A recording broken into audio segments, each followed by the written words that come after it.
ఈ ప్రపంచంలో ఉన్న ఏ వ్యక్తి అయినా సరే, ప్రతి ఒక్క వ్యక్తి జీవితంలో సమస్యలనేవి వస్తూ ఉంటాయి. కొందరు వ్యక్తులుంటారు, వాళ్ళని ఎందుకు ఇలా జరిగింది అని అడిగితే గనుక దోషం మొత్తం తమ పరిస్థితుల మీదే వేసేస్తారు. నేను అలాంటి పరిస్థితుల్లో ఉన్నాను, నేను ఏం చేయగలను అని, నా దగ్గర మరో దారేమీ లేదు అని.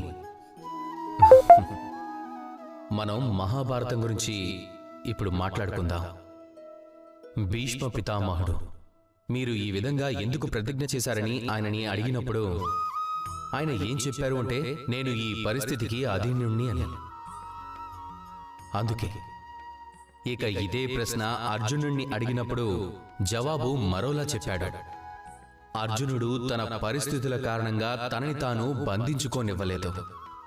తను ఎంచుకున్నాడు సంఘర్షణను, బంధనాల నియమాలకు వ్యతిరేకంగా వెళ్ళాలని. ఈ ప్రపంచంలో మీరు ఏదైతే అవుతారో దాని ఘనత మొత్తం కేవలం మీ పరిస్థితులకి మాత్రమే చెందదు, అది మీ ఎంపికకి చెందుతుంది. ఆ పరిస్థితుల్లో మీరు ఏం ఎంచుకున్నారు అనేది ముఖ్యం. ఒకవేళ ఆ సమయంలో భీష్మ పితామహుడు ఆచరణను ఎంచుకొనుంటే, అర్థం చేసుకోవడాన్ని ఎంచుకొనుంటే, ఏది సరైందో ఏది కాదు అనేది, ఎవరు ధర్మం పక్కనున్నారు ఎవరు లేరు అన్నది, కేవలం అస్త్రాలు తీసుకుని ధృతరాష్ట్రుడు ఇంకా దుర్యోధనుడికి వ్యతిరేకంగా నిలబడాల్సింది. ఈ మాత్రం చేసుంటే మహాభారతం లాంటి మహాయుద్ధం ఎప్పటికీ జరిగేదే కాదు. సమస్యలు ప్రతి ఒక్కరి జీవితంలోనూ వస్తాయి.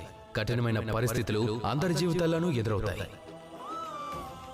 ఎవరు శ్రేష్టమైనది ఎంచుకుంటారో ఆ వ్యక్తే ముందుకు సాగుతాడు. మీరిలాగే చేయండి, అలాగే నాతో పాటు ప్రేమగా చెప్పండి, రాధా కృష్ణ.